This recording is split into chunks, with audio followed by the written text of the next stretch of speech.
你说这到什么时候是个头啊？这怎么办呢？不是，太吓人了。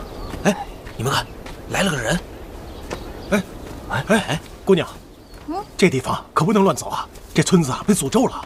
诅咒？什么诅咒啊？姑娘，听你这口音，你不是本地人吧？难怪你不知道啊！这村子被诅咒的事情啊，周围的几个村子都知道了。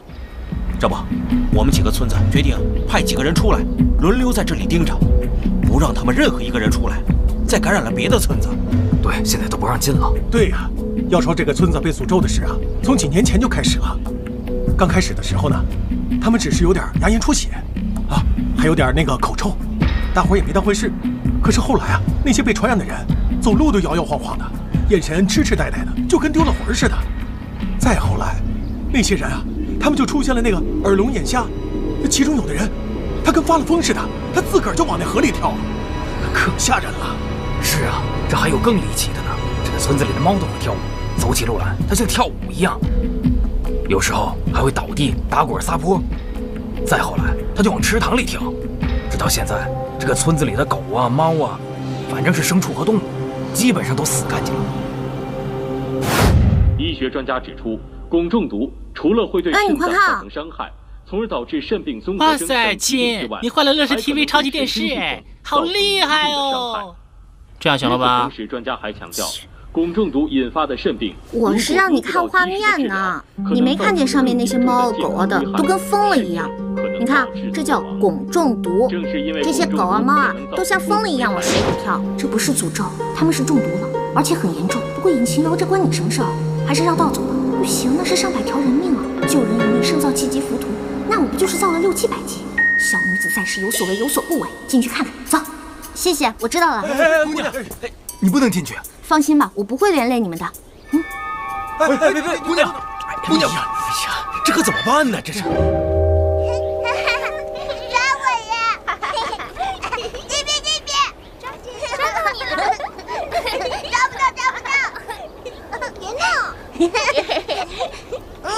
你等我一下。来人啊！快来人啊！有外人进村了！哎，别喊了，我是来帮你们的。外人来了？谁啊？快说你是谁？为什么来我们长河村？对啊，你干嘛？是啊，谁派你来的？谁派你来的？没有人派我来，我是自愿的，我是真的来帮助你们。这帮我们？谁要你好心呢？你与我们非亲非故，不怕被诅咒，反而过来帮我们，肯定有阴谋。不是的，你们这个不是诅咒，是中毒了。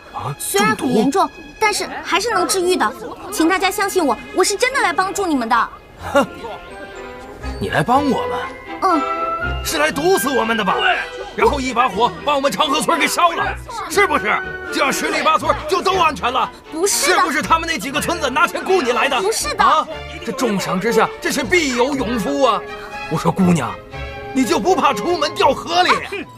你把他赶走！轰走！不是，走，快点走！我真的是来帮干嘛？独孤，别这样，他们很可怜的，我真的想帮助他们。他是谁啊？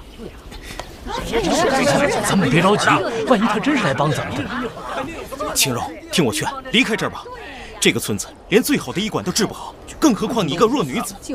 你要执意进村的话，自己都可能被传染上。不行，独孤，我不能走，我一定要救他们。要不你先走吧。青柔，算了，我留下来帮你。谢谢你，独孤。请大家相信我，我一定会把大家治好的。我凭什么相信你啊？为什么相信你啊？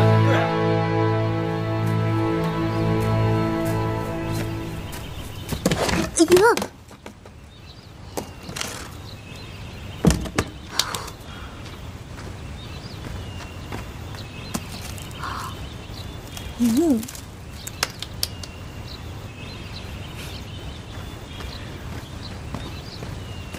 这里可比王府差远了。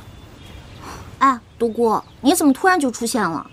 我一直觉得身后有人，难不成是你啊？早上我去王府，刚好看见你从墙上溜下来，不知道你要干什么，又不好阻止，所以只有一路跟上来。我是怕你有什么危险。不过独孤，刚才还是谢谢你，要不是你出现在村口，我还真的挺麻烦的。青柔，你真的想好了，以后不再回王府了吗？我想好了，我再也不回王府了。反正我有手有脚，我可以自食其力嘛。哎，好了好了，不说这些了，我们还是赶快治病吧。走吧。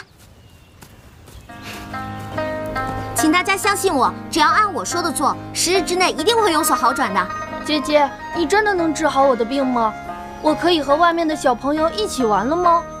当然了，只要你按照姐姐说的做，一定会好起来的。好了，那我讲一下治病的方法吧。首先呢，大家千万不要再饮用村里的河水了。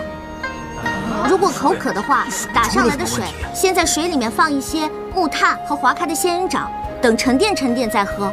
因为我怀疑这毒就出在这水里。这怎么可能啊？这谁要毒死我们？对呀，亲，不是谁要害你们，而是由于水污染造成的。当务之急呢，我们就先把毒给解了吧。大家回去以后呢，首先要将麻油、鸡蛋清和豆浆搅拌在一起，头几日呢多喝一些，后面呢再逐渐的减少。日常生活中呢，多吃胡萝卜，多喝豆浆和牛乳。我暂时只能想到这么多了，等我想到其他的，我再告诉大家。有些原料呢，村里面没有，我现在就去买回来。大家就按照我说的去做吧。算了，反正都是一死，无非啊早晚的事儿。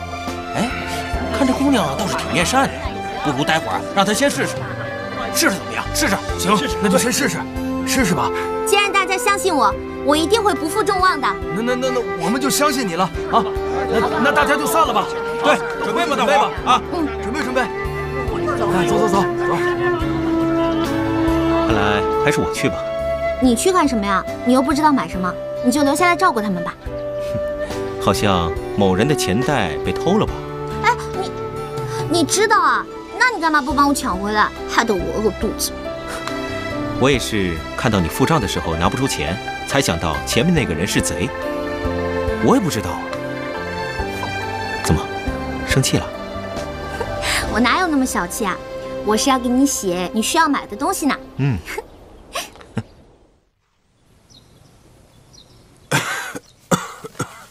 妻儿啊，儿臣在。青柔找到了吗？回父皇，还没有，到现在毫无音讯。妻儿啊，吉人自有天相，你也不要太自责了。朕知道你为青柔出走的事情，心神不宁。可凡事都要有个轻重缓急，要有个度。看看吧，这本奏折是你批的吧？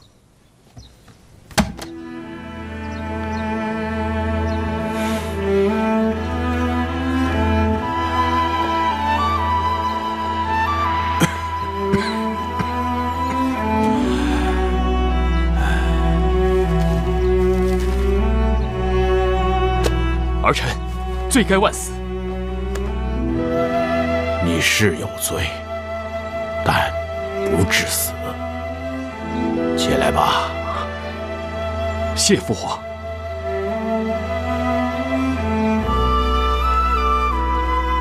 我知道你担心青柔，可你现在是一国太子，将来的江山社稷、祖宗基业，全系于你一身呐！父皇，现在还有我在这儿顶着，哪怕真的出了什么事，别人不会说你太子无能。将来一旦我撒手人寰，背负千古骂名的，可都是你呀！不用多说了，你回去好好考虑考虑。父皇，您的身体，要不传太医再来瞧瞧？好了，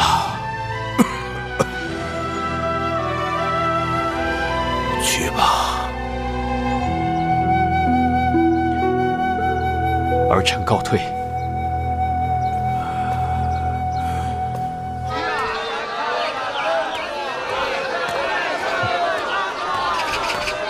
独孤，怎么是你？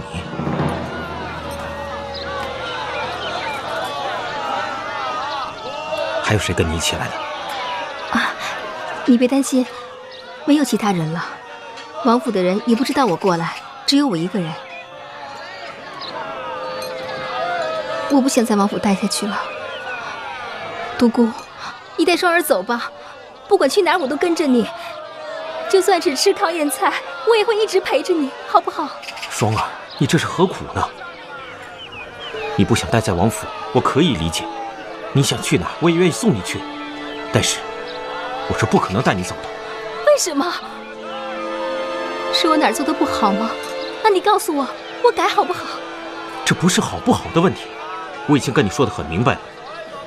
我根本不喜欢你。难道你也跟那些庸俗的男人一样，看不起双儿是从烟花柳巷出来的吗？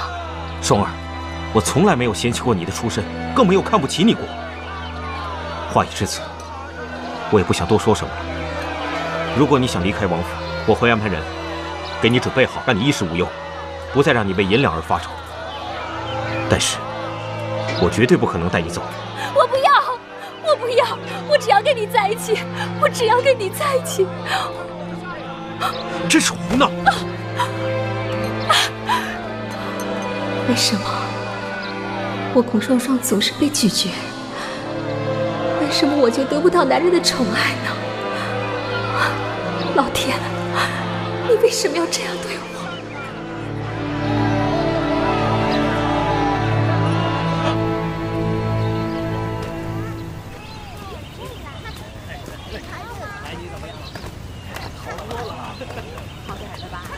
独孤，青柔，牛乳不太好找，只找到这些，但其他的都齐了，已经很不错了，值得鼓励。把这些给我吧，我让他们分发出去。嗯。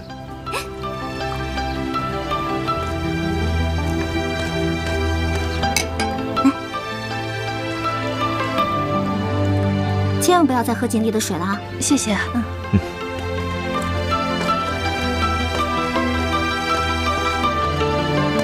大哥，来，一定要多吃胡萝卜。谢谢。大哥，你得多喝点。好。谢谢。没事。谢谢。哎，小石头，来。哎，小石头，姐姐，我的牙齿会好起来吗？当然会了。你现在到了换牙的年纪，等到你牙齿好了以后，刚好可以换牙。所以说到时候你可以跟外面的小朋友一起玩啦。姐姐，你懂得真多，你是天女下凡吗？姐姐可不是天女下凡，姐姐是个普通人啦。好了，你过去玩吧。哦。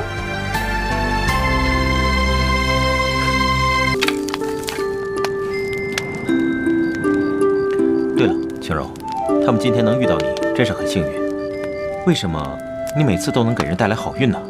哎呀，哪有那么夸张啊！我只是恰好了解这个病因了，而且我觉得冥冥之中，仿佛上天都要我过来给他们治病。不过啊，治病这个东西呢，也要心态，心态好呢，连癌症都能抗愈呢。癌症为何物啊？癌症呢？癌症就是一种小恶魔啦。哦，我们身体里呢有成千上万的小恶魔，那这些小恶魔呢，有好的也有坏的，所以啊。哎呀，我不跟你说这些了，反正你也听不懂。的确是听得我一头雾水。不过，青柔，你真的很能看透别人的心思。大侠谬赞了，小女子只是现学现卖啊。那为什么你看得透别人的心思，却对不起自己的心呢？这世界上好的男人除了谢延琪还有很多，为什么你就不能考虑别人呢？独孤远，你不会是在毛遂自荐吧？不行吗？哎呀，没有啦，我只是觉得谈恋爱这种事情，太伤元气了。我现在一点都不想谈恋爱。轻柔，我是不会让你受伤害的，我会保护你。你应该懂我的心思。可是相爱这种事情不是保护不保护这么简单的，恋爱是2个人的事情，单方面的付出只可能是0。我听过一句话，我现在说给你听吧：所有的烦恼呢都是自找烦恼，所有的问题呢也都是时间的问题，时间啊会解决一切烦恼的。所以啊，你我之间就不要再自寻烦恼啦。哎，赶紧回去休息吧，明天还有一场攻坚战呢。加油！晚安喽，拜拜。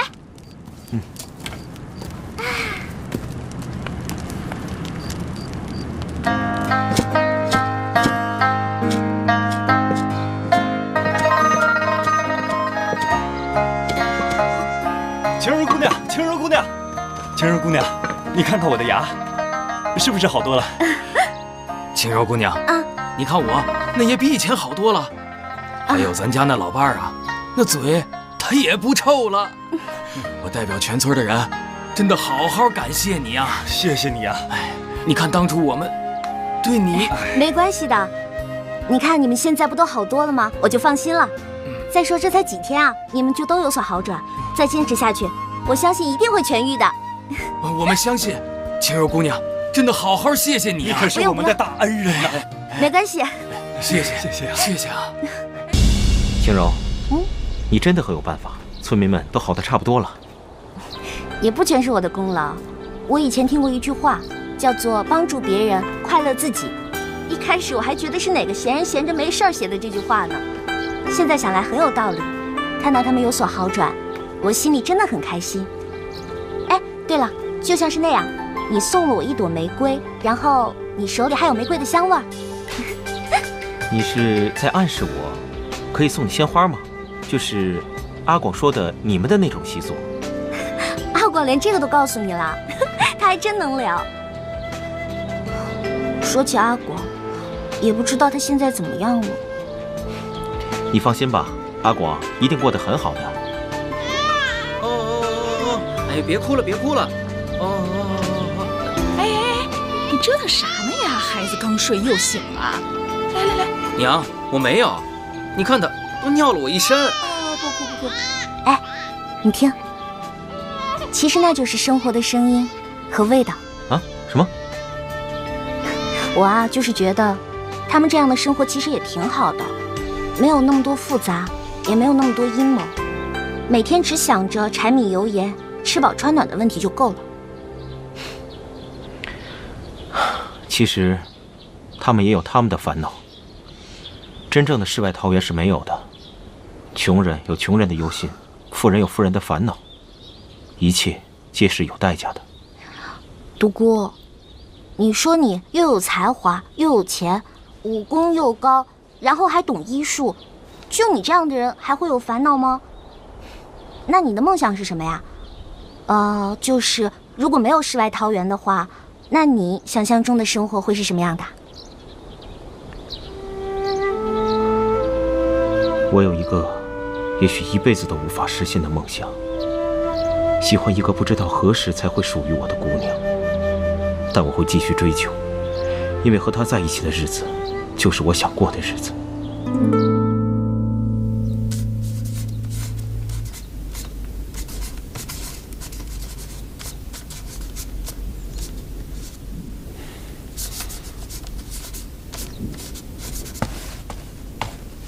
太子，下人一早开门发现了这个。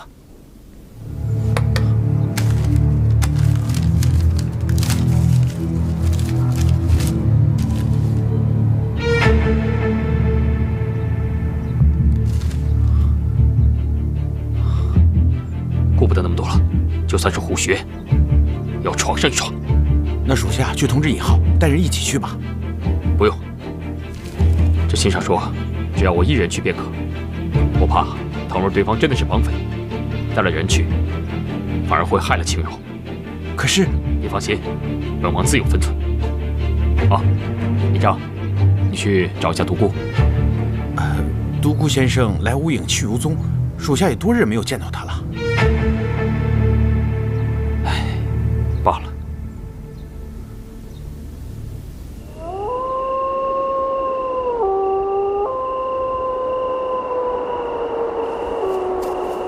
太子殿下还是站在原地比较好。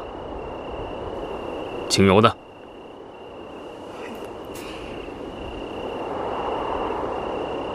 太子殿下果然深情，为了尹晴柔那个臭丫头，也值得太子殿下一个人前来孤身冒险。殿下果然是情深意重啊！你是何人？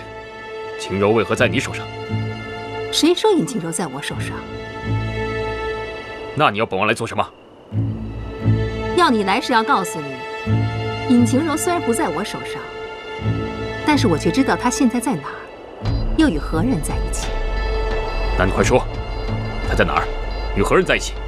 殿下莫急嘛，我若告诉了你，又有何好处呢？别绕弯子了，想要什么？说。我只要太子殿下一句承诺。倘若有朝一日，我遇上自己解决不了的麻烦，还望太子殿下略施援手。笑话！若有一日你要本王为非作歹，本王也要答应你吗？哼，这就要看太子殿下对尹晴柔的感情到底有多深了。据我所知，那独孤园对尹晴柔可是什么都放得下的。够了！哼。本王答应你便是。口说无凭。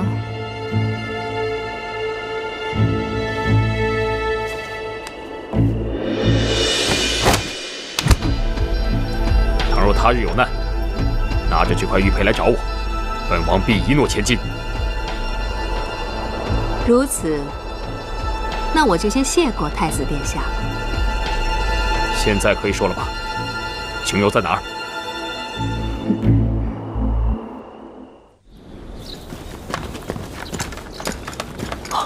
太子殿下，前面就是长河村了。嘿，太子殿下，您不能进去，这个村子已经被诅咒了。是啊，大胆！我看谁敢阻拦！三哥，三哥，你不能进去，你的安危关系着江山社稷和祖宗基业。这样子吧，还是我进去，我一定把晴柔给带出来。太子殿下，四王爷，你们都别去了，还是我去吧。晴柔好歹也是我的义妹，最应该我去。还是我进去吧。你们让开！你们谁都不许进来，否则按律处置。哎呀！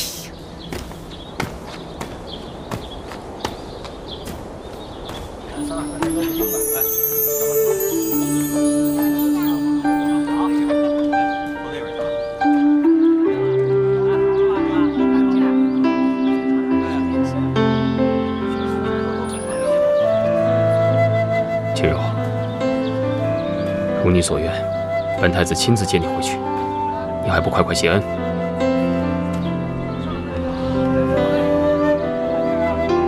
不好，尹晴柔，你大胆，竟敢大婚当前，私自出走，让我堂堂一国太子颜面何存？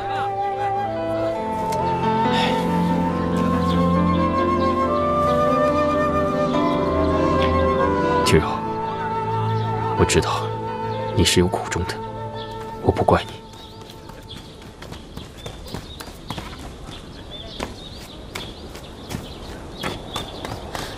姐姐，姐姐，外面来了一个奇怪的哥哥，在那里自言自语的，好像不是我们村的人。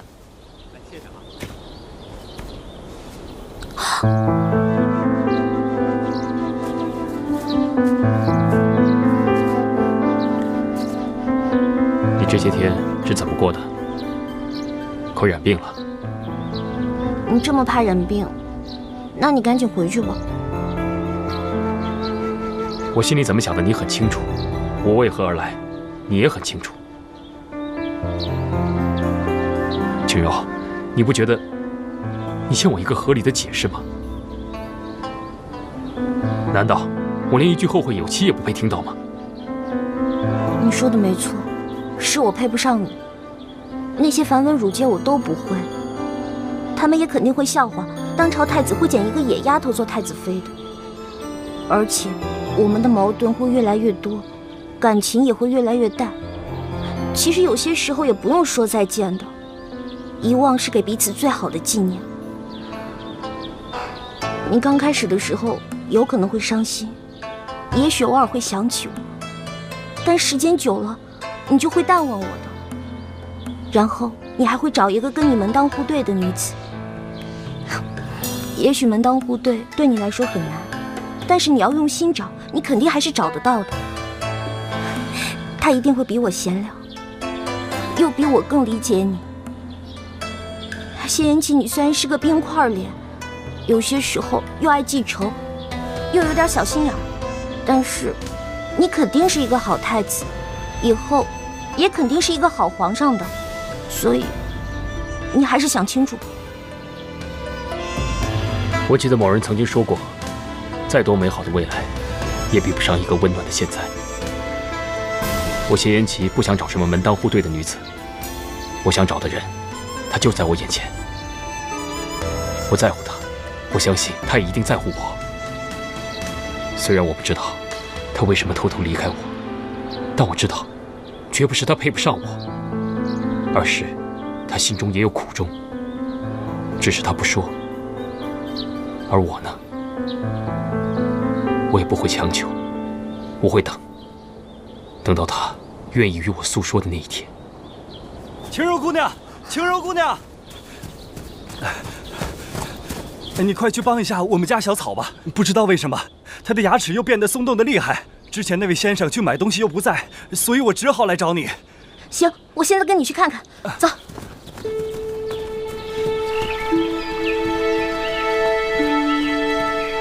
晴柔姑娘，快看，昨晚我们家能喝的水都被喝光了，打水路途又十分的遥远。小草发现自己的病情有所好转，就把自己的那份给了他弟弟。谁知道这孩子可能口渴难耐，就自己一个人偷偷地跑到这河边，喝了这里的水，甚至用这水洗了自己的手和脸，结果他的病情又复发了。那水质变成这样有多久了？这要从3年前说起了。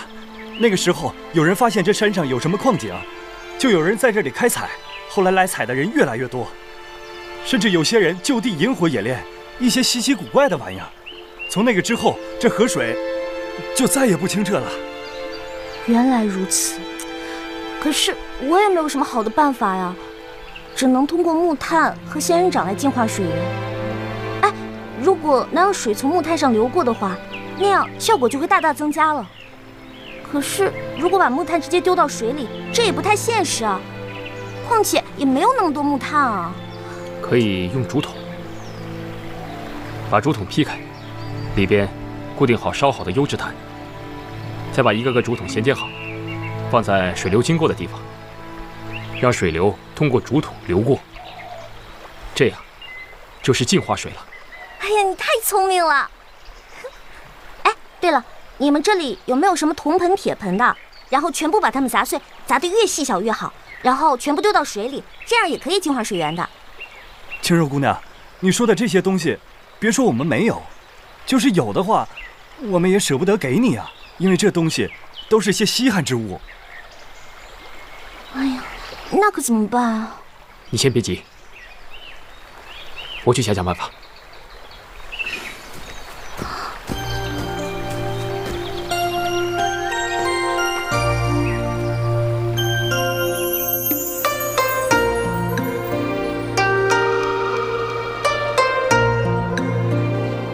贤启，难道你就不好奇吗？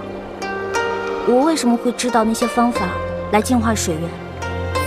我为什么会知道他们只是中毒，而不是被诅咒了呢？还有，你就不好奇吗？我到底是从哪里来的？为何从天而降？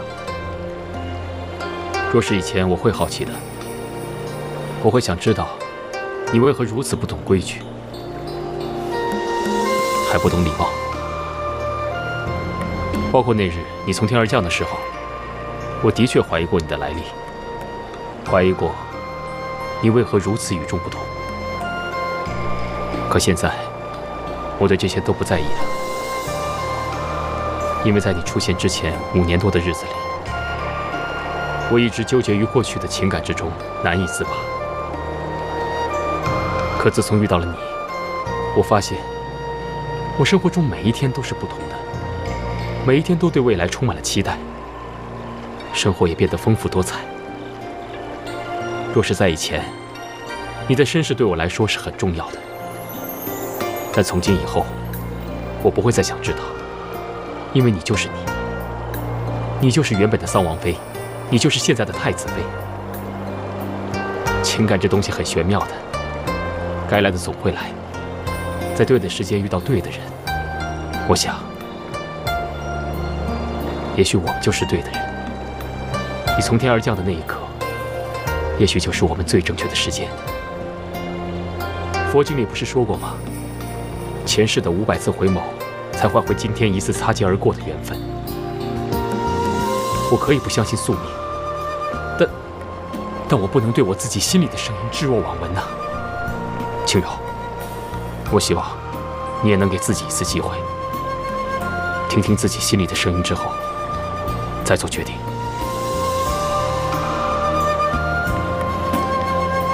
啊，这个你拿着。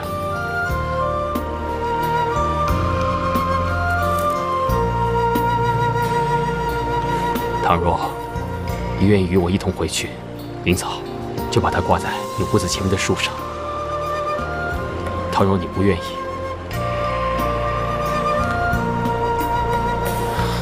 那就扔了吧。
轻柔，既然如此，那我一定会尊重你做出的决定。待村民全部医治好之后，自然我会离开，不会再纠缠于你。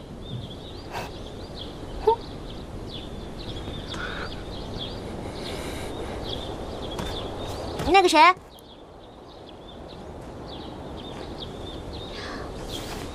帮我刮一下呗，我又没有那么高，我还有点害怕。轻柔，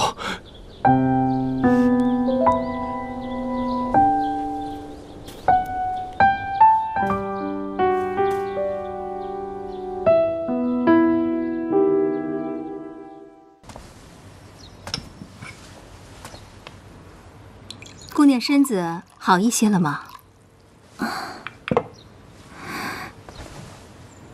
敢问这位姑娘是？啊，在下本名双儿，也是相国的义女，后来就被送给太子殿下。说是义女，只是说来好听罢了，不过也是府中伤心人。姑娘千万别这么说，听你说来，我们也算是同病相怜。双儿姑娘，请坐吧。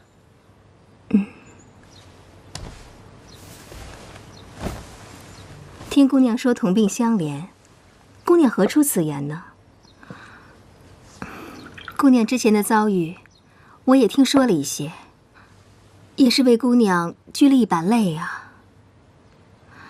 不过个中细节，我还是不太清楚。姑娘若信得过我，大可与我聊一聊，我也好替姑娘分忧啊。怎么说，我们俩也同是天涯沦落人嘛。关于我的事情，不说也罢，说了反而会增添烦恼。唉，要说烦恼，双儿如今在这府中的地位，也是不明不白的。本想等着太子妃入主，求个恩典出去，唉，谁料世事偏不如人愿。不过姑娘不同啊，姑娘与太子殿下从小青梅竹马，情投意合，又有那一纸婚约，也算是在皇上面前过了明路的。如今姑娘平安归来，本应是名正言顺的太子妃，可如今却也是落了一个被逼离府。双儿姑娘千万莫要乱说，依允回来就是想再看看延琪哥哥罢了。至于那婚约之事，我也早就不做他想了。切，少在我孔双双面前来这套，你的演技还差得很呢。那是双儿唐突了，说错话了，还请姑娘不要怪罪。姑娘放心，太子必是守信之人，肯定会履行当日的诺言，只不过这几日是不太清楚怎样面对晴柔姑娘罢了。也希望晴柔能多为我说几句好话，早日让我离开这儿吧。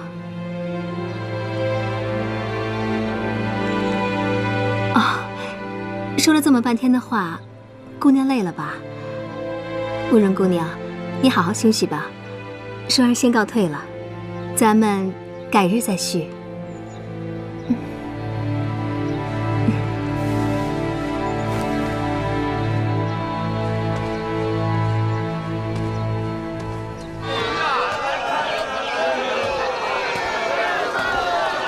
哎呀，死阿广！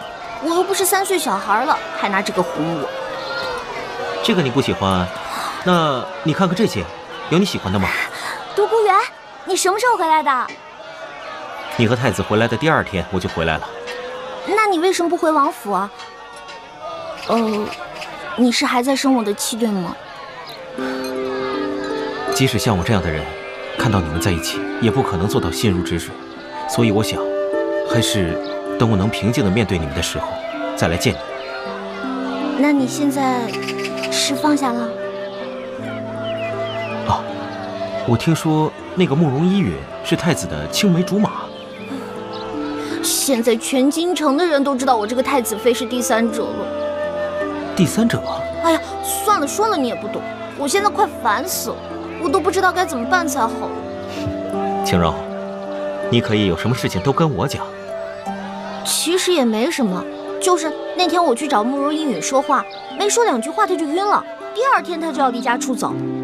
那个该死的谢安琪不分青红皂白的，上来就把我臭骂一顿，说什么是我蛊惑了慕容依允，是我把他赶走的。你说这都什么事儿啊？哎，这还没完，慕容依允听到以后立马就跑过来找我了，说什么根本不是我的错，这本来就不是我的错好吗？他这么一说，倒好像真是我的错了。哼，该死的小白花！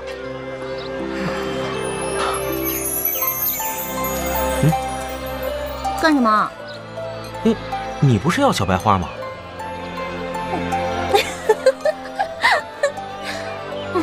臭小白花，破小白花！好一朵美丽的小白花，好一朵美丽的小白花。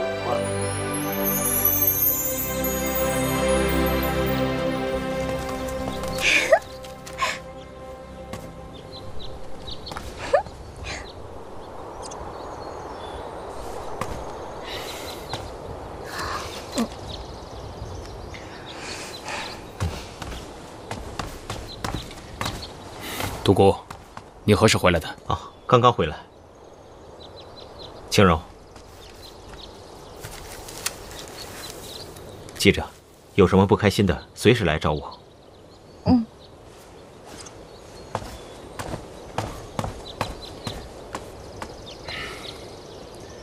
我等你好一会儿了。等我干嘛？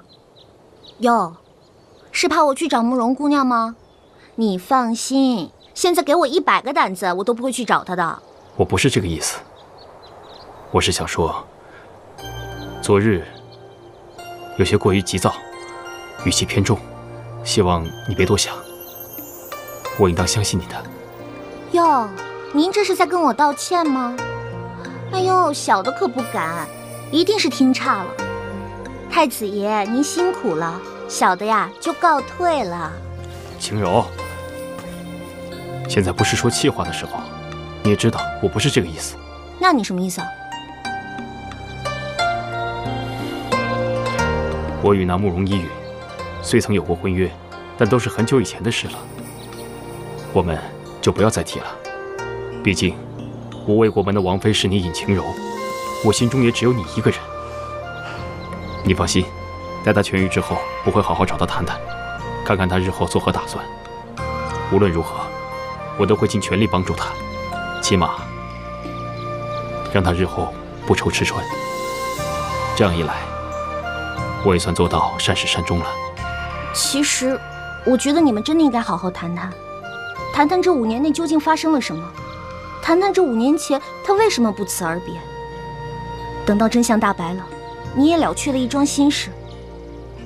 要不，就算他真的走了，这些问题也会横在我们俩之间。晴柔，你当真支持我这么做吗？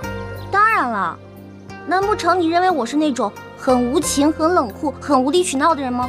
当然不是，是我无情，我冷酷，我无理取闹。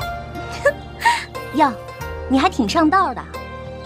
要在我们老家，肯定有个叫琼瑶的阿姨特别喜欢你，说不定还会捧你做男主角呢。琼瑶？算了，不说这些了，你还是赶紧处理好你和慕容姑娘之间的事情吧。你放心，我一定会的。好了，那我先走了，拜拜。好一个美丽的小白花。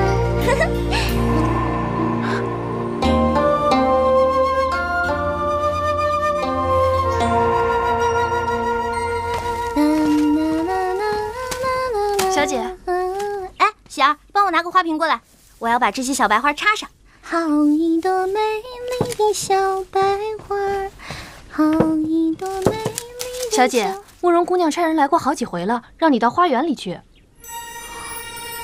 不知道这丫头又要干什么，万一又晕倒了，我岂不是又背黑锅了？不行，最好身边有个证人才行。喜儿，你现在去通知太子爷，让他去花园见我，就说我找他有事儿。是。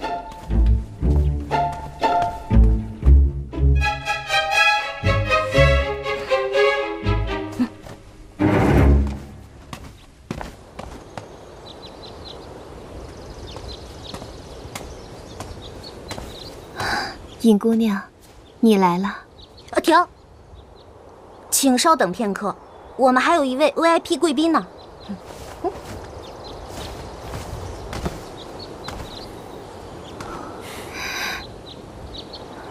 尹姑娘，你这是……你可千万别误会，我只是觉得在咱们两个聊之前，你先跟他说一下比较好。等你跟他聊完了，我们再聊好吗？那我就先不打扰你们了，我先走了，拜拜。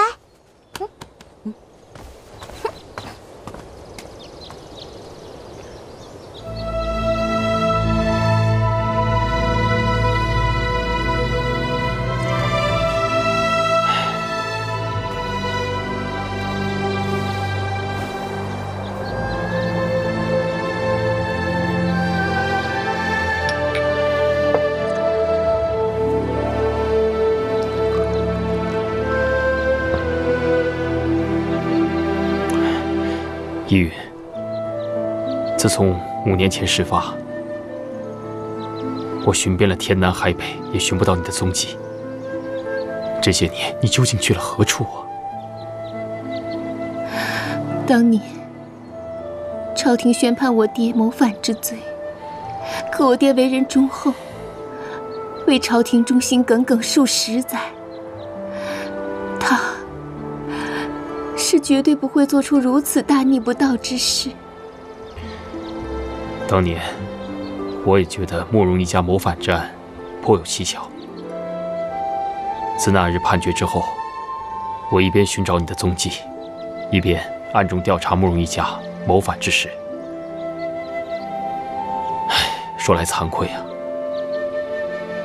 日长年久，事无进展。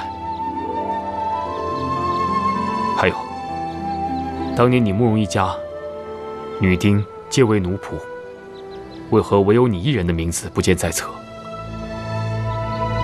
此事是否另有他情啊？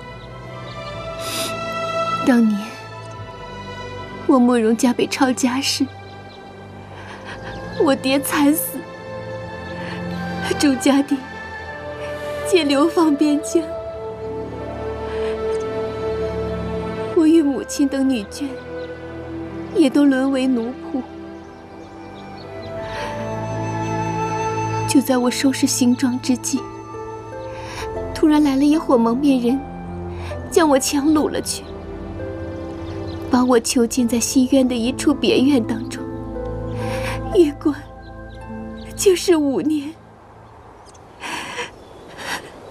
就在前些日子，我被囚禁的地方闯进了几个蒙面人，我便趁着混乱逃了出去。你是说，当年你被一伙蒙面人所掳？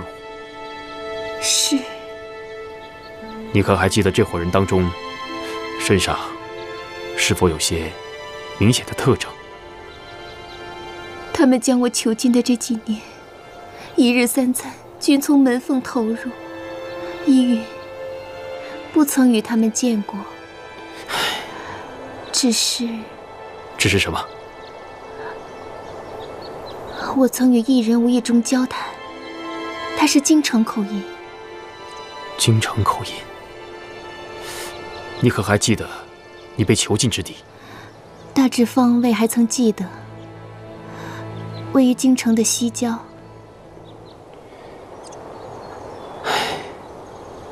西郊，5年呐，玉云，这些年苦了你了。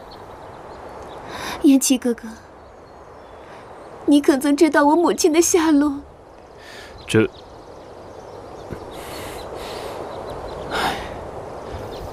自你失踪后不久，你母亲她，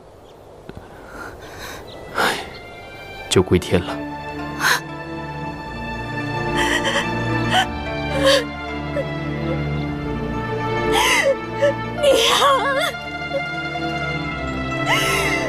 易云，既然水变，此事之中必有蹊跷。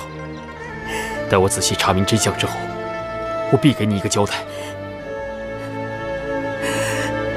燕琪哥哥，你可要替易云伸冤呐！易云，我必将还你一个公道。你啊！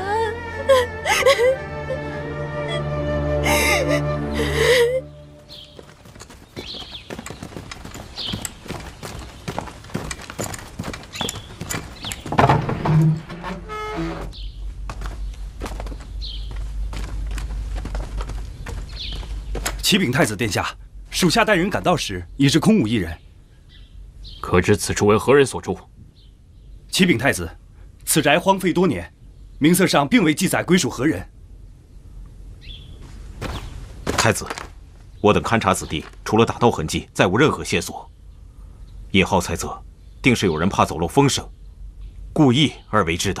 这样看来，慕容家一事果然有蹊跷。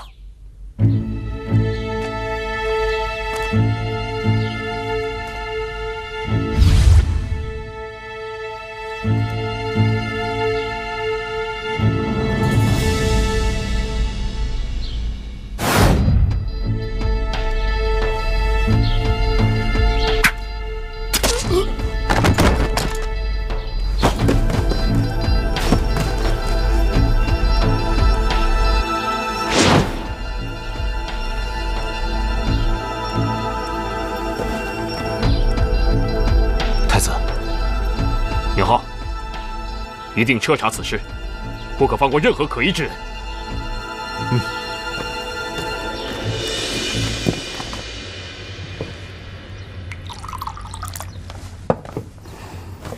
小姐。雪儿，谢延琪今天早上上早朝了吗？太子还是没有去上朝，宫中都派人来问了，可是太子还是不出门。喜儿听宫里人说，皇上好像很不高兴。这个谢延琪，为了慕容一羽，连魂儿都丢了。刚送走了一个独嫣然，又来个慕容一羽，我尹清柔的命怎么这么苦？主子，现在可不是置气的时候，你马上就要成为太子妃了，得为太子殿下分忧啊。我就是咽不下这口气。不过照这么下去也不是个办法。是啊。bingo！ 对了，喜儿，你赶紧去帮我准备马车，我现在就要出门。啊？男神，未见其人，先闻其声，必定是女神来了。哟，看你这小嘴甜的。哎，青柔，你还真把我这儿当自己家了，说来就来。那当然了，咱俩谁跟谁啊？尹兄，你这妹子真是越来越像你了。惭愧啊，惭愧。你惭愧什么呀？我丢你人啊？没有。哎，小四，说正事儿，我这次来是有事儿找你帮忙的。哦，所谓何事啊？你知道慕容的事儿吗？小王确有耳闻。我是想让你跟尹大哥去帮我劝劝谢延琪，他已经好几天都不出寝宫了，皇上为这个事儿都发飙了。你们儿女情长之事，外人却说又有何用啊？哎，你忘了你曾经答应过我什么啊？四王爷，太子爷与我等去查看囚禁慕容姑娘的地方。5年前慕容家之事有莫大的玄机。哦，果真如此？那当然了，你以为我尹清柔会为了感情的事情烦你啊？我这是为了江山社稷，好吗？算了吧，就你那么点小伎俩，我还看不出来啊。不过晴柔，别怪我没提醒你，三哥和慕容那是青梅竹马，要不是因为遇见你，三哥恐怕为了他一辈子不娶也说不定啊。哟，你还为他说上话了。再说了，你刚才不也说，要不是遇见我，既然他都遇见我了，那自然这些就不一样了。哎呀，我也不管别的了，反正总不能让谢延琪为了一个慕容一羽就丢掉太子之位吧。没想到啊，你有这么高的觉悟，三哥遇上你真是他的大幸啊。这个不用你告诉我，我都知道。哎，这个忙你到底帮不帮？不帮。哎，你，那我还算是朋友吗？够哥们儿。那还用说？王爷，尹将军，太子殿下偶感风寒，恕不见客。哦，是吗？那我就更应该进去看看了。三哥，听说你病了。三哥，哎，坐着歇就得了。我这是没办法。三哥，四弟，你这是何故啊？听说三哥身体抱恙，骨肉兄弟哪能不来探望？我已无大碍，你们回去吧。我看三哥身体确实无大碍，但恐怕内心有疾，有些事还望太子早下决断。日子久了，必生后患。为什么你们都要我早下决断？一屋不扫，何以扫天下？太子竟然连如此儿女情长之事都决断不了，优柔寡断，何德何能管理好我朝江山社稷呢？你，小弟仗义直言，还望三哥不要见怪。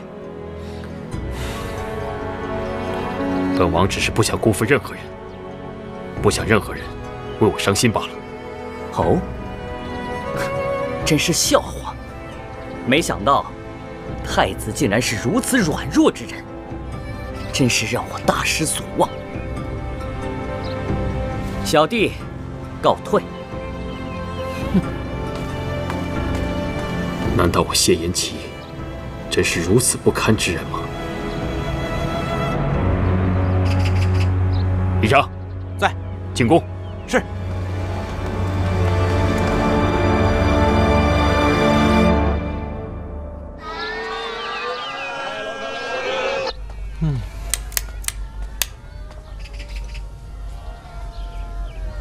哎，算错了。哎呀！哎，行了行了，你就别算了。瞧你现在这精神头，就是别人把你给卖了，你还得替别人数钱呢。哎，阿寡，你还真是狗嘴里吐不出象牙。有你这么表示关心的吗？那你说，青柔，你要是心里烦呢，你就出去逛逛，这儿不用你帮手啊。哎，你们说，我这算不算是第三者啊？什么第三者呀？在这个年代没这个说法啊。就是，虽然说他们俩是先认识的，但是也不能永远把那块地儿据为己有啊。这个就跟上公共厕所似的，用完了把门一锁就据为己有，怎么可能？阿寡，你这比喻我怎么觉得有一股味儿啊？去，青柔，你现在可得打起精神来。你和那谢延琪是共患难过的，再怎么着也是你做大，他做小啊。哎，对啊，你看看现在这些大的都是怎么打小的了。我说你们俩都说了什么呢？还不快算账！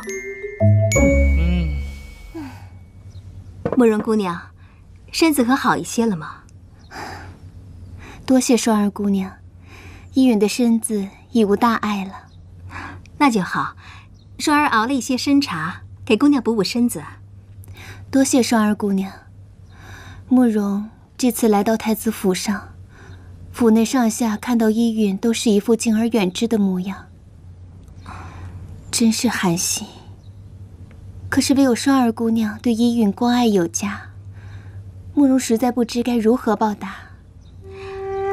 姑娘这么说，就是见外了。我与姑娘都是苦命人，自是同病相怜。我既长姑娘几岁，以后我们不要见外，自是姐妹相称吧。姐姐说的极是。好妹妹，姐姐有一句话，不知当讲不当讲。姐姐但说无妨。刚才我进来时，看到你一直拿着一块玉佩发呆，这是为何呀？这枚玉佩是当年延琪哥哥送给我的定情信物。慕容被囚禁了这么多年，数次想要送死，可是每当我看到这块玉佩，想到有朝一日能够再次见到延琪哥哥，就有了活下去的勇气。妹妹对太子殿下果真情深呐。怕只怕物是人非，事事休。如今延琪哥哥身边已是有了那晴柔姑娘。好妹妹，你不能总是这样想，你也该为自己打算打算呢。如今你与太子殿下也是情真，只要你努力争取，那一定可以挽回的。可是那晴柔姑娘待依允不错，依允怕是……妹妹，你才来王府几日？那尹晴柔在府里只手遮天，所有人都得听命于她，所以大家才会对你敬而远之的。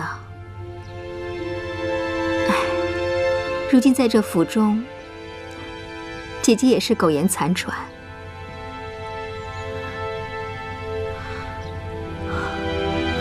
姐姐莫要伤心，那晴柔姑娘果真是如姐姐所说的吗？那还有假？好妹妹，你与太子殿下本就有婚约在先，如今你又平安归来，自然是要履行婚约的，任谁也不能说三道四啊。你说是不是这个理儿？这……妹妹，姐姐一定会帮你的。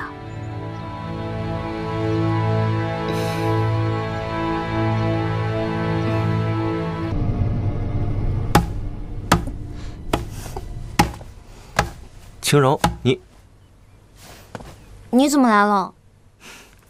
我知道你今天心情很烦闷，所以特特地想要带你出去散散步。哦，没心情。是吗？嗯。我这里啊有一封给你的信。我的？嗯。我在你们这儿没朋友，谁会给我写信啊？哎，这写的什么呀？本来就看不懂繁体字儿，还写的歪歪扭扭的。这个呀，是长河村村民写给你的。嗯，他们感谢你当初救了他们全村人的性命，所以啊，邀请你再次去长河村做客。啊。不过，看你今天如此狼狈，又没什么心情，我看还是算了吧。谁说的？嗯，我现在烦得很，还不如出去散散心。走吧，走。嗯。神医，你来了！忘了我教你们什么了？要叫我美女，真乖。来，拿着分吧。哎呀，是恩人来了，神医来了，这是我给大家带的礼物，救命之恩呐！美女，听说你要当太子妃了，皇宫大吗？皇宫里的姐姐都和你一样善良美丽又有本事吗？娘亲说，如果你当了太子妃，就不会来看我们了。小石头，别瞎想，美女姐姐还有事情呢，赶紧你们去玩吧，去吧去吧。乡亲们，你们也去忙吧。好，谢谢了，谢谢。青柔，其实你在我心里，就像一只自由翱翔的小鸟，你是属于天空的。若你真进了王府，做了太子妃的话，你就像折断了翅膀一样。你扪心自问一下，这真的是你想要的吗？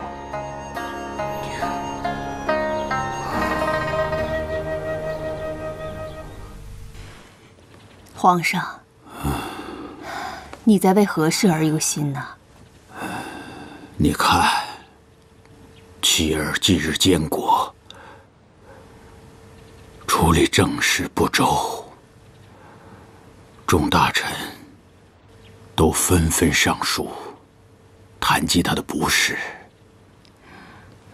原来是为这事儿。本以为妻儿最像朕，没想到他为这儿女情长之事，竟纠缠不清。现在不但监国不力，还把全部的精力都放在慕容家反叛一事的旧案上。臣妾也没有想到，妻儿她竟然会这么做。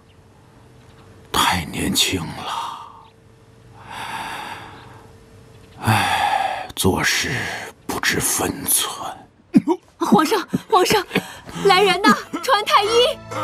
皇上，皇后，你这会儿不会说朕立太子有点过早了吧？不早，皇上，早些发现问题所在，毕竟也是一件好事。说来，你我少年夫妻走到现在也有几十载了，一起养育了4个儿子，也实属不易。眼下，一儿竟先你我而去，妻儿身为太子，小儿虽小，他亦不要你我操心。反而哀家现在最担心的就是晨儿。我听说，晨儿最近在家闭门思过，低调行事，散尽家财，赈济灾民。我想，他的确反思了不少。有这种事啊？的确如此。皇上，何不再给他一次机会？他日在朝中也可助妻儿一臂之力呀。皇后说的也不无道理呀。臣儿毕竟是朕的亲骨肉，若他能真心悔过，朕不会不给他改过自新的机会。皇上，何不先恢复臣儿的亲王爵位，以观后效呢？皇后啊，朕再考虑考虑。你放心。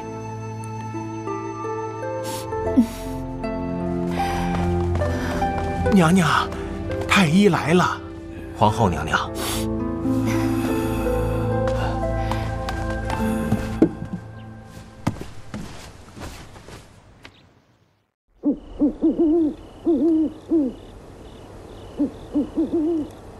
谢言辰他们竟然让我用慕容依允离间尹晴柔跟谢言齐，难道他们真的没有怀疑过我吗？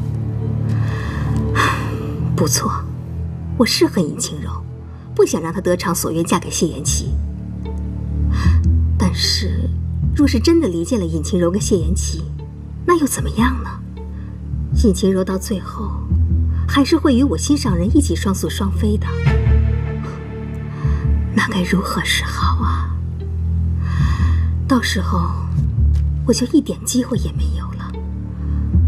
可若是不听杜映和谢言辰的话，我又能怎样呢？我又不是他们的对手。哎呀，孔双双啊，孔双双，快发挥你的聪明才智啊！快想个办法呀！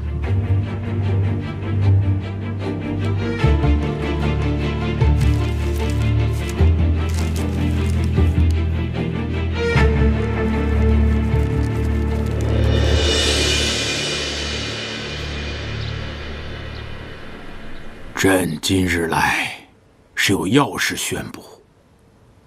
小球子，是。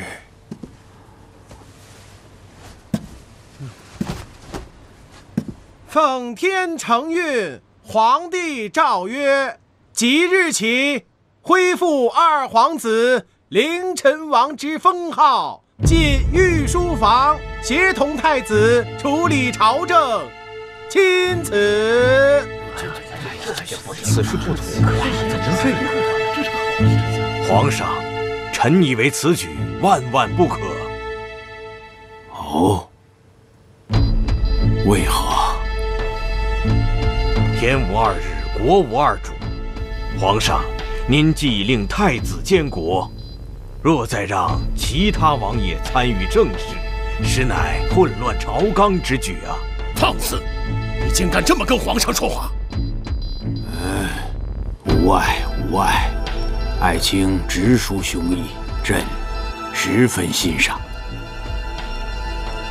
朕要问问太子，儿臣在。朕命你二哥与你一起治理朝政，你可有异议呀？儿臣无异议。好，此事就这么定了。小秋子，传朕旨意，到凌晨王府宣旨吧。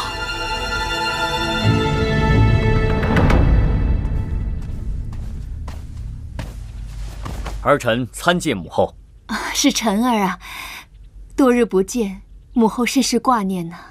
母后，儿臣近10日静思己过，日日夜夜祈求父皇母后身体安泰，江山社稷长久治安。乖孩子，母后知道你孝心一片，实在是欣慰。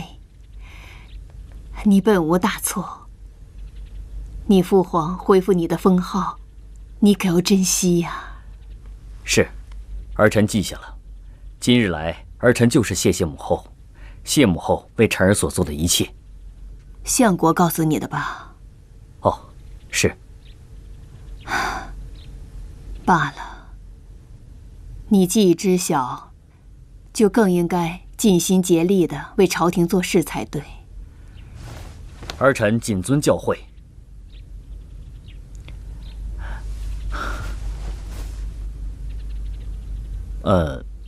母后，儿臣有一事想问问。但说无妨。那慕容家之事，慕容家的事，你就无需再问。是，儿臣多言了。你要知道，母后所做的事，都是为了你们几个弟兄的和睦。是，臣儿知道。若无他事，儿臣就先告退了。望母后保重身体。去吧。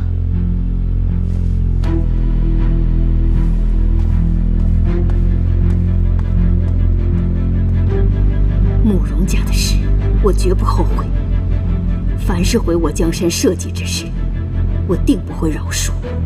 哼，慕容依云，就算你逃出来了，我也绝不会就此罢手，更不会让你嫁给妻儿。